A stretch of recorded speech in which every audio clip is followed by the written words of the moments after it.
Do Spurs fans need to go to the doctor? It might be because they got Wemby fever. You are Locked On Spurs, your daily San Antonio Spurs podcast. Part of the Locked On Podcast Network, your team every day. Welcome back to Locked On Spurs on the Locked On NBA Network. I'm your host, Jeff Garcia, Spurs writer for Kens 5 San Antonio. Glad to have you back. Hey, it's another fan episode right here on Locked On Spurs. And as you heard in the intro, Wemby. We're going to be talking Wemby. Just how high is the temperature with Spurs fans right now when it comes to dreams of seeing the French big man wear the Spurs colors next season? Should they take a step back from the edge there a bit?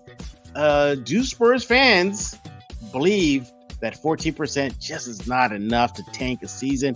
Also, we're going to be doing another giveaway, and the person that's giving it away is on this episode of Locked On Spurs, as well as flipping players should the Spurs still continue to rebuild through flipping some of these young rosters. We're going to get the pulse of the fan base, but we thank you for making Locked On Spurs your first listen each and every day. We're free and available wherever you get podcasts. So who is repping the fan base today on this fan episode? He is back, everybody. My good friend, my go-to guy for all things movies, TV series. You know him, you love him. He is Manny Pena with the Goods Podcast. Manny, welcome back. What's up? I'm so happy to be back. It's been a long time, Jeff. We missed you here at Locked On Spurs, but everybody should go to YouTube right now and just YouTube search the Goods Podcast. Manny provides some of the best movie reviews, TV reviews. My favorite are his top 5 lists. Like anything top 5 I'm watching, whether it be top 5 Dan Aykroyd movies, top 5 Halloween kills. It's all there. Go check it out. And he's going to brag about his show in just a few minutes. And also later in the show, everybody, we're going to be talking with Dr. Ryan McCorkle. He is back for his weekly visit. He's going to be talking about the Zach Collins concussion, as well as Keldon and Primo coming back on the court after their injuries. So stay tuned for that. But but first, we're going to talk about the fans. So, Manny, you're here for a very big reason. And I mean that figuratively and literally. Wemby.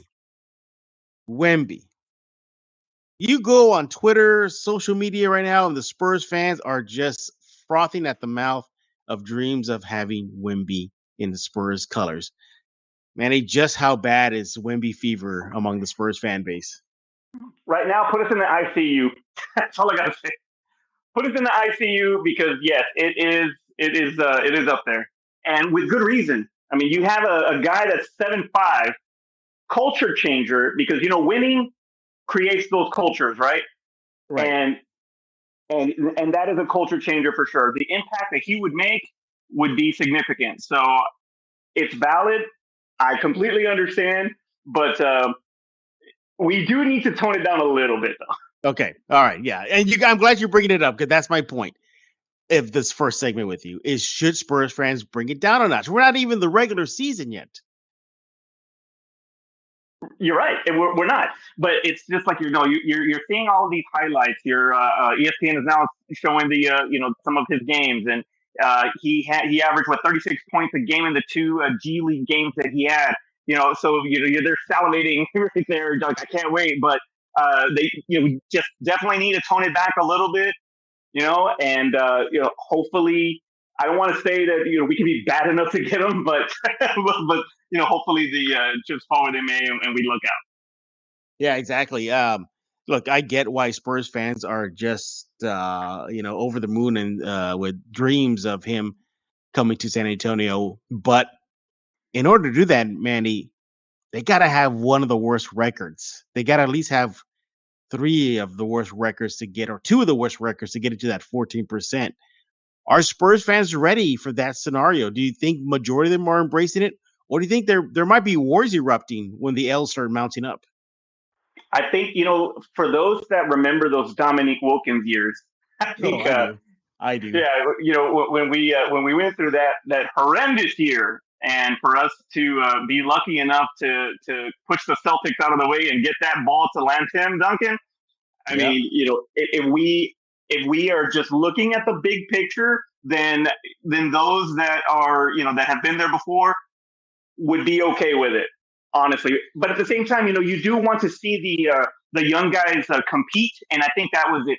That's the biggest thing, is that if we're going to lose, let's lose, but let's compete. Let's not just give up on plays. Let's work hard regardless. We know that we have a young group. We do have a young group, really talented group, but let them get that playing time. And if that happens and we do get the L's, then so be it. But at least let's not lose our competitive edge. I never thought I'd see majority of fan base, not all, but a majority of fan base be upset after wins, because I think that's what's going to happen next once the regular season games start. They're going to be mad about wins. That's what's going to happen. The Spurs beat the Jazz in their season home opener. Oh, boo! Jazz are doing it right. They're losing right, but it is a different time for the Spurs. You mentioned the pre Tim Duncan, pre David Robinson, the Dominique days. Yeah, those were lean years. But I think, Manny, sometimes it's a clash of age bracket among the Spurs fan base, because a majority of these fans right now are they're kids. They were babies when Tim Duncan was coming into his own, and they grew up in the Duncan, Manu, Timmy era. The titles, the playoff pushes. You and me, we've been around since they freaking came from the Dallas Chaparrals. And we remember the Hemisphere Arena days. Yeah, the Hemisphere Arena days. And we remember those lean years. But I think fan bases that are older than the current ones, they appreciate more of the draft and how it impacts the team. They were there for the Sean Elliott, for the Dave Robinson, for the Tim Duncans. I think these kids are going to realize just how valuable the draft is. Manny, is this something similar to that? Is this just simply a big age gap among the fan bases sometimes? It's a little similar, but you're right though. This young group, especially when it comes to the draft, there were mixed emotions when Jeremy, how do you say his last name? Sohan. When he was drafted, and I was going back and forth on that pick as well. But the excitement was there when Primo was drafted. The excitement was there. So it's a double-edged sword. But regardless, if we are just patient enough, that lottery ball could swing our way.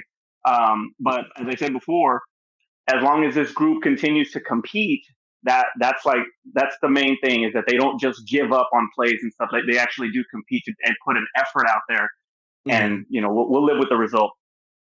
Yeah.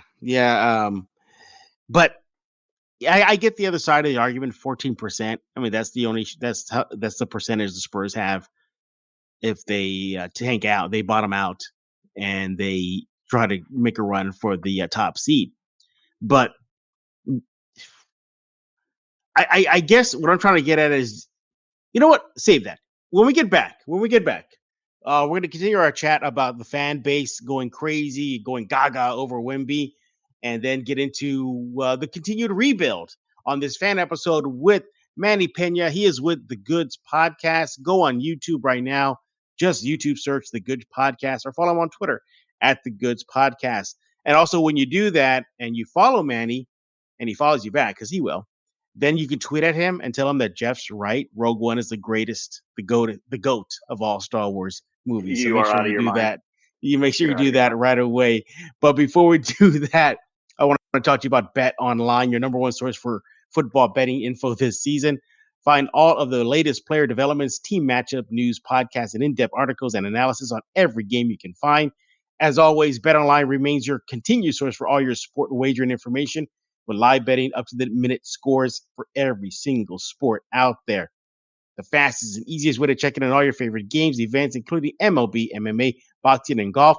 They even have ways you can check in on NBA futures. So if you want to see how the rookies may fare in the NBA Rookie of the Year award, go see what the odds are for Zohan, Malachi, and Blake Wesley. So you want to go to betonline.net right now. You got yourself a mobile device. Go there right now. Learn more at BetOnline. It's where the game starts. We're back with Manny Pena on this fan episode of Locked On Spurs. He is with The Goods Podcast. Follow him on Twitter at The Goods Podcast. He's going to tell you why you should also be following him on YouTube in just a few minutes. Manny, do you want to make Spurs fans happy right now by giving away some things? We sure do, Jeff. And we got two shirts. We got two different designs of shirts that we like to give away. Obviously, you choose the one that you like, whichever one that you like, and we will definitely get it out there to you. We have one that is a nice little play on Blockbuster. Back in the day, everybody loves Blockbuster, right? So we do have one that's inspired by that, and we have a really nice original design on our other shirt. So you choose, and we will get it out there for you. Absolutely. And how you can choose those shirts? Well, we're going to tell you right now. So you want to do is follow me on Twitter at Jeff G Spurs Zone. Now, it's a double reason why you want to enter for the contest. And then two, you can go see the designs. They're very nice t-shirt designs. My favorite is the Blockbuster one. Gee, go figure. I go with the old school looking one. But the other one is pretty nice too. It's a black. It has like a red circle, and you see the Goods Podcast on it. Very nice. It's a win-win situation, no matter which t-shirt you pick. So here's what you got to do to enter to win. Follow me on Twitter at Jeff G Spurs Zone. Follow Manny on Twitter at The Goods Podcast. Once you do that, then tweet at us. Tweet at me to let me know that I provide the best Spurs coverage in San Antonio. Everybody should follow me, and that everybody should follow The Goods Podcast. And let San Antonio know that The Goods Podcast is the number one spot for everyone to go to for all things pop culture, movie reviews, TV, and more. You do that, you're the first one to do it. I let Manny know you win it, and then he ships you off a t-shirt of your choice. Simple as that. Let's do it one more time, Manny, so they understand the rules. Follow me on Twitter at Jeff G Spurs Zone. Follow Manny on Twitter at The Goods Podcast.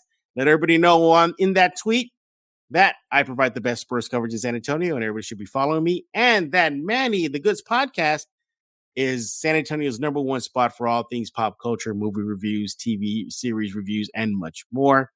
So do that first. You get yourself a nice t-shirt courtesy of The Goods Podcast. Good luck, everybody. Manny, you ready to continue chatting about the Spurs? I am, Jeff, but one more thing. Be sure that you add that The Empire Strikes Back is the greatest Star Wars movie of all time. No. You know what? Yeah, let's throw that in there. Which is the better movie, Rogue One or Empire Strikes Back? Oh, yeah, that's going to be fun. But yeah, I think we save that debate for your show, The Goods Podcast. I think we should save that debate for sure. But, Manny, we're talking about Wemby. And Wemby could be a big piece in the rebuild should the Spurs and the basketball gods smile on the Spurs and they get the number one pick. But part of the process, though, is still tinker with the roster. There's feelings that Pirtle may be traded. Josh Richardson could be traded. And Doug McDermott could be traded. Those are the obvious. But Manny, I want to get the pulse of the fan base. Do Spurs fans understand that part of a rebuild might include the possibility of trading away one of the younger, stronger pieces, like a Primo, like a Keldon, like a Devin? Look, Manny, the Spurs traded all-star young guard DeJounte Murray when nobody thought they never would, and they did. This is a different team. They're willing to get aggressive. They got aggressive like that with DeJounte. They can get aggressive with some of these other younger players. Where do the Spurs fans fall on that spectrum? Are they okay with flipping some of these younger players or no? I would say yes. I think there are a few, obviously, that would be a little bit of untouchables. Keldon Johnson, Vassell, Primo, I'm not too sure, but there's always that possibility. But you really do want to get the best deal possible. When Duncan came in his first year, he was surrounded by veterans. So if you can, tinker with that roster and maybe get some veteran leadership as well, and if they by some chance are lucky enough to get that number one pick, they have a great opportunity to have a really good balance of youth core and of veterans to maintain the locker room.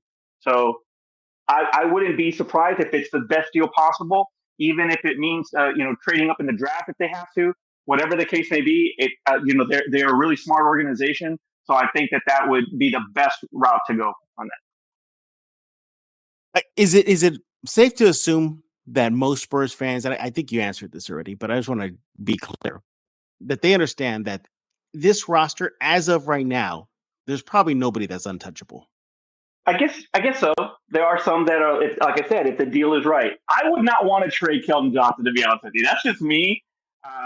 But he's just got something there. But I wouldn't want to trade him. Primo also does have something there. Jeremy also. But if the deal is right, Jeff, if the deal is right, then I think that that it would be okay to go ahead and move forward with a trade, with a move.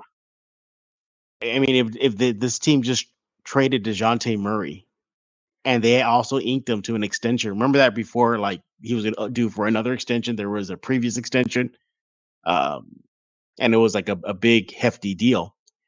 So when I see that and I say, okay, Brian Wright, he's not playing, but I'm of the opinion that not even Keldon is untouchable. Not even Keldon is untouchable. I don't think there's anybody on this roster that's it. Now, are there ones that are come with a hefty sticker price? Oh yeah, absolutely. Keldon is one. I'm gonna lump Vassell in that as well. But no, if the Spurs were to come, let's put it this way, Manny, would Manny Pena be surprised at NBA trade deadline? You hear a report that the Spurs are going to flip Josh Primo, Jeremy Sohan, Kevin Vassell. No, I would not. Would you be surprised? Jeremy, yes. Jeremy, yes, because you just got him, and you got him at a decent number too. So he would be yes. Wesley, maybe. Primo, no. I would not be surprised on Primo.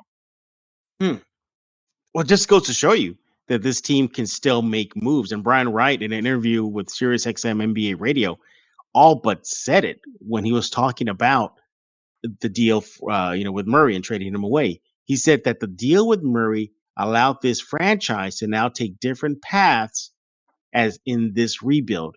Not once did he ever say, but it's going to take a whole heck of a lot for Keldon. He just said it opened up paths. So that tells me if the deal is right, full steam ahead. But yeah, I think no Spurs fan should be surprised if any of these players younger players are traded. Yeah, I mean, nobody's going to be surprised if Pirtle and McDermott and Josh Richardson get traded. I mean, I think the writing's on the wall. I wouldn't be surprised at all if they get traded at all. No, those no. But like I said, the brand new rookies like Wesley, like Jeremy, those I would be surprised because you just got him. And Jeremy looks like he could bring something to the table too, even with veterans and without. He looks like he can impact the locker room. So I think that and the court. And I think he's got a good future. I don't see them moving him right now unless it is an absolute monster of a deal. But I mean, only time will tell. We got to see how this season goes.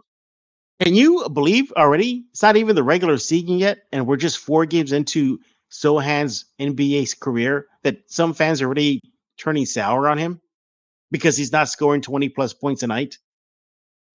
I can't believe that.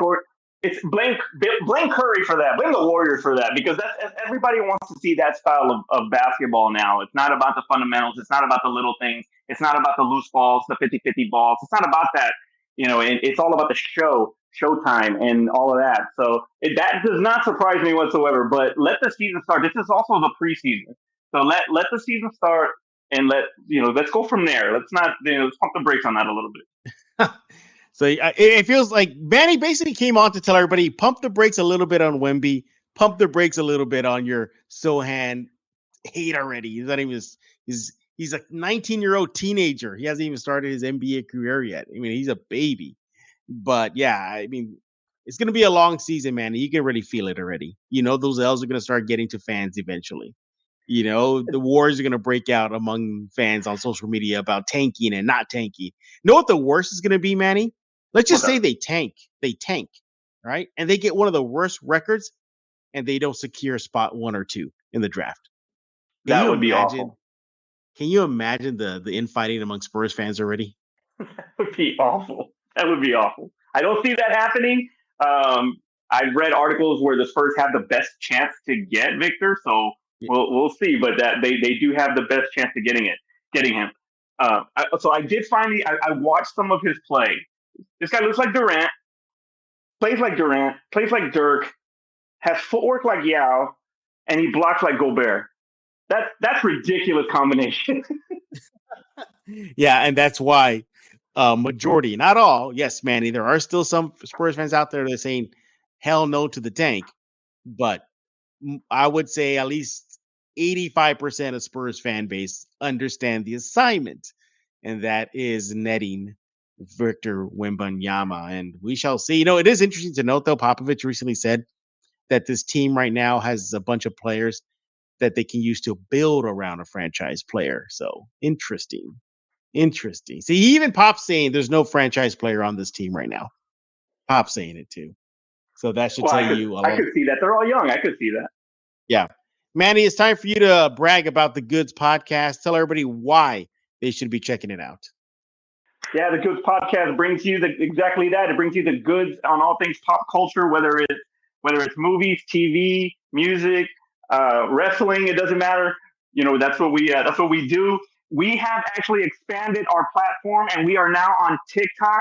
So you can follow us at the Goods Podcast 210 on TikTok. We have increased our followers pretty well in the last couple of weeks when we just started. So things are looking really good. You can also follow us on Instagram at the Goods Podcast, on Twitter, as Jeff said, at the Goods Podcast as well. And keep in touch. Hit us up, and we will definitely create some conversations with you. And we got the goods. They got the goods. One thing they don't got, though, is naming Rogue One the greatest Star Wars film of all time. That we will never. That's my partner Terrence might agree with you. I will not. Yeah. I don't know. We shall see. Andor is kind of a grind for me right now, Manny. It's a little bit of a grind. Like, yeah. We were talking about it, and it's a prequel to a prequel. so like, I don't know.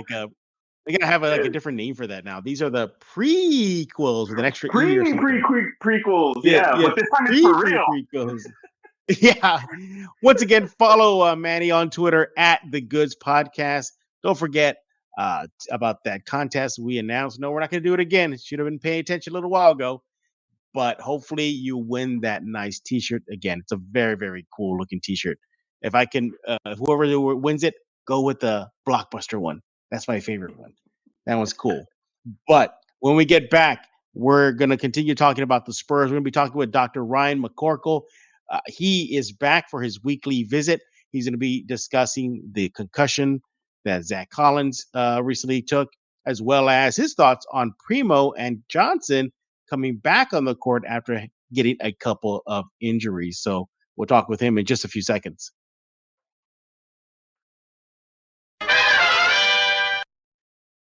And we are back, and we are once again joined by our weekly visitor. He is Dr. Ryan McCorkle. Follow him on Twitter at AustinERDoc. He is an ER doc, in case his Twitter handle didn't give it away, at St. David's Medical Center and Austin Emergency Center. He's also with the Backstage Medical and Concierge Medicine practice. He's going to brag about all of that in just a while. Doctor, welcome back to Locked On Spurs. Hey, Jeff, thanks for having me. It's nice to come on with you every week. Appreciate it. Yeah, maybe one time during the season we'll have a segment where there's no injuries, but here we go again. It's something we have concussion protocols, but I guess there is good news.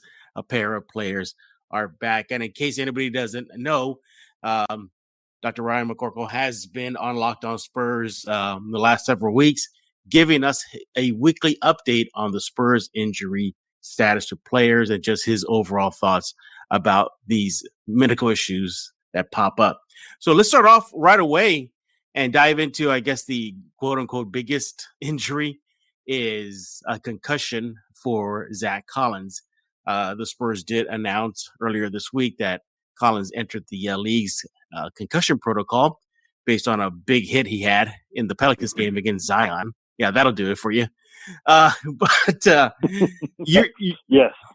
Your thoughts on that? What is likely in a concussion protocol? How do you think the Spurs will approach Collins' situation? Well, I think concussions, rightfully so, are in the forefront of everybody's mind, especially with the NFL. Over the last few years, we've had a whole lot more talk about CTE, the importance of protecting Mhm. players, putting them in concussion protocols, guarding their brains and their long-term health. The NFL really brought that to the forefront, but it also happens in basketball, and that's why Zach Mhm. Collins is now in the concussion protocol. I think we saw what can happen when that fails with Tua, with the Miami Right. Dolphins. So it is very important that you rigorously go through those protocols. And you get hit by somebody the size of Zion, he's bigger than most Yeah. A anybody in the truck NFL. coming at you. Um, Yeah. and that will definitely do the trick. So you start off with some before the season starts, a kind of a baseline with these neurocognitive concussion tests, kind of some basic your name, your date, where you are, who you play for, that kind of thing, and then some higher level Mhm. cognitive testing, saying the names of the months in reverse order, spelling world backwards, those kind of things that require you to Sure. actually kind of Mhm. concentrate. You get a baseline before the season happens, and then when an injury happens, you get retested kind of right there immediately after it happens, and then over the next several days to kind of see if there's been a change in the way your brain is working, the way you're processing information, that kind of thing. Mhm. And that's kind of you do the baseline, and you can see if there's been a change after an injury. Uh, Other than that, you go by the CDC guidelines for concussions, which say you need to rest for 24 to 72 hours. Then you can go back to your regular daily life activities. Then once you've been cleared that you're handling those without having headaches, dizziness, ringing in your ears, confusion, that kind of thing, you progress Right. to the next step. There's 6 steps in it. 2, you go through light aerobic activity, um, kind of, riding the bicycle, that kind of thing for NBA players. Then step it up to moderate activity. If you clear through that, then you go back to your heavy exercise, the non-contact drills, Mhm. but doing full activity, then practice with full contact. And then step 6 is returning to competition. But between Right. each step, you've got to be reevaluated. You've got to pass those neurocognitive tests, and you got to not have any symptoms before you go back Mhm. to play. Um, And that, how quick do symptoms start showing at the moment of it? Is it kind of the thing at the moment of impact, or is it one of those minutes, moments later where a player maybe like Zach is probably telling the staff like, "Hey, something's off here." Yeah. So initially, you want to assess right on the scene after the injury. Do they have anterograde amnesia, retrograde amnesia? What that means is, do they recall what just happened? Do they recall the events prior to that? Do they know what the score of the game is? Do they remember getting hit? Do we see them get knocked out on the Right. court? Do they have any headache, nausea, vomiting, the loss of consciousness we talked about, those kind of things. And you want to assess that immediately. And then kind of progress from there on, are they having any of those symptoms after the game, the next day, that kind of thing. Mhm. Uh, e- for these concussion protocols, I mean, I get it. It sounds very strict. I'm pretty sure all professional sport or just sports in general, whether it's even in high school to college to pros, they take these kind of injuries seriously. And as you mentioned, because of the NFL and the CTE issues, and that pretty much sparked a lot of stuff. But uh, is there a? I guess what I'm trying to get at is how much does it take for a player just to even sustain a concussion? Does it take a force like Zion to whack into you? Or it could be something as simple as going up for a rebound and somebody just hits you with their forearm in the right spot and that's it. You got a concussion. Absolutely. It does not take something like the size of Zion at all. Yeah. Just small trauma. And actually, a lot of the data that we've seen coming out of football for chronic traumatic encephalopathy, which is what the acronym Hmm. CTE stands for, the real detrimental piece to ending up with long-term cognitive problems is repeated small trauma. It's not Uh-huh. the big hit that does it. It's the repeated little injuries Hmm. over and over that Right. really lead to getting that chronic traumatic encephalopathy. So that's just the little elbows to the head, or even just kind of a whiplash injury. You don't even have to Uh-huh. have direct trauma to the brain. That's why you'll see a lot of NFL players wearing those neck rolls, that kind of thing. Right. Because even just getting your head snapped back can give you concussion symptoms and protocols. And doing that over and over and over again is what leads to these long-term problems. He is Dr. Ryan McCorkle. Follow him on Twitter at Austin ER Doc. He's an ER doc at St. David's Medical Center and the Austin Emergency Center. And he's also with Backstage Medical and Concierge Medicine Practice. He's going to brag about that in just a bit. And make sure to follow him on Twitter, once again, at Austin ER Doc. He comes by here on Locked On Spurs at least once a week to give us a Spurs injury update / his opinion on what is going on with the players. Now, there is some good news that came out recently, and that is Keldon Johnson and Josh Primo are back on the court. They played their first preseason game the other night against the Jazz. Keldon Johnson, you came on for that episode talking about his shoulder dislocation, and then Primo with the MCL strain. They got back fast. How were you a little surprised, or was this par for the course? And then B, Doctor, what in your opinion should the team physicians be doing with these two players as they try to get back into game shape? Well, I think we talked a little bit right when it happened that we thought that they might be back a little sooner than projected, but it's all about managing expectations, of both the fans, the player, the team. When you're taking care of these patients, maybe give it a little longer timeline, and if they beat that, then great. But it doesn't seem like something is wrong if they take up that entire time. But if they come back early, that's wonderful. In the ER, we tell patients, if we know it'll take probably about an hour and a half, tell them it takes, 2 hours, and that way you're over delivering. So I think that's what you saw with both Keldon and Josh, is that they gave them a little extended timeline just in case it took a little longer to come back. They're coming back about on the timeline that you would expect. And that's early for what the initial projections were, because you wanted to give it a little padding. I would never presume to second guess the Spurs medical staff. They're excellent, but this seems to be about on time for the kind of shoulder injury that Keldon Johnson had. Probably did not involve tearing a lot of the rotator cuff with that dislocation. Otherwise, it would have been much longer for him to come back. And Josh just had that simple MCL sprain that we talked about last week, and he's about in the timeline for that, grade 1 sprain for him to be able to come back, because he didn't tear the ligament, he didn't injure the ACL during that time, and so he's ready to resume full contact, and was back on the court for 20 minutes. So they progressed to it just like we thought they would. They did well and got great care from the Spurs staff. You mentioned the minutes. Both players got a little over 20 minutes in their preseason debut.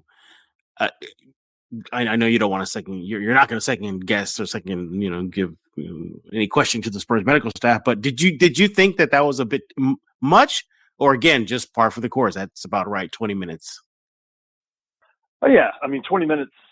That's par for the course because there was a lot leading up to that we don't see behind the scenes of non-contact drills and full contact in practice, and a preseason game kind of simulates regular season, but it's not quite. It's a rigorous practice. So 20 minutes in a rigorous practice, not a big deal.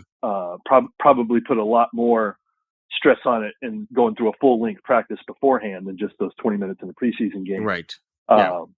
So I would say that is expected workload, and they handled it very well. I noticed Keldon Johnson was wearing a long sleeve on that side of his shoulder, the right shoulder that got injured. What do you think that was? That simply just a compression of protection there, or maybe it could have just been Keldon just wearing it because he just likes to wear it. Yeah, I mean it could be comfort. Yeah. I mean that compression sleeve that he's wearing there is not going to prevent a dislocation by any means, or anything like that. But it can give you some comfort. It can create some warmth around the joint there to kind of loosen things up if it's a little tight from the rehab. But more likely it's for comfort, or like you said, maybe Keldon's making a fashion statement. But either way, it can provide comfort, but it's not going to prevent an injury by any means. If you had to triage this between Keldon and Primo's injury, which one would you be monitoring closely? Obviously, they're both important to the team. We're not diminishing either player's value to the team, but you had Primo with the MCL strain, and you had Keldon with the shoulder dislocation. Which one of those two, in your opinion, would you be, looking at a little bit more as those two players get back on the court? I mean, I just think the biomechanics of basketball say that you're more concerned with a knee injury, because that's, a joint that has repetitive stress on it at every point during the game. You're always running up and down. You're always making cuts. You're always moving laterally. So there's always stress and strain on your knees. Mm-hmm. So that's going to be the thing you want to monitor more closely, because you don't want to have progression of injury to the MCL, to the ACL. And like we talked about last week, the tendency for an athlete when one side is injured to favor the other side and then end up with an injury on the other side. Right. Those are all things that would make a knee injury more concerning than a shoulder. Shoulder injuries, I mean, they happen, but they're not extremely common. You use the shoulder a lot especially if it's your shooting arm. Right. But the odds of getting a repetitive injury to the shoulder are lower than they are to the knee. And the knee has just a lot more long-term problems because it's about your mobility. Right. So for me, if I'm triaging, knee injuries are much more concerning than shoulder. But again, it's just about how bad they are. Exactly. About getting that player back on the court either way. And then you had mentioned when you came on to talk about Primo's injury that it was a strain. It, obviously there was no internal damage like tears or anything. So that was a good sign. You factor in, he's a teenager. He has that healing factor that's just amped up. And he, of course, being with the Spurs medical staff helps Primo a lot. But yeah, we're going to definitely be monitoring the Spurs injuries as they mount up as the season goes on. Can you believe it, Doctor? The regular season hasn't even started yet. We're still technically in preseason mode. That's right. Injuries are a It, part of sports life, and they are job security for the docs and the training staff. They're always going to be there, and it's going to be our job to manage them and get these players back on the court while protecting their long-term health and careers. So job security, job stability. Absolutely.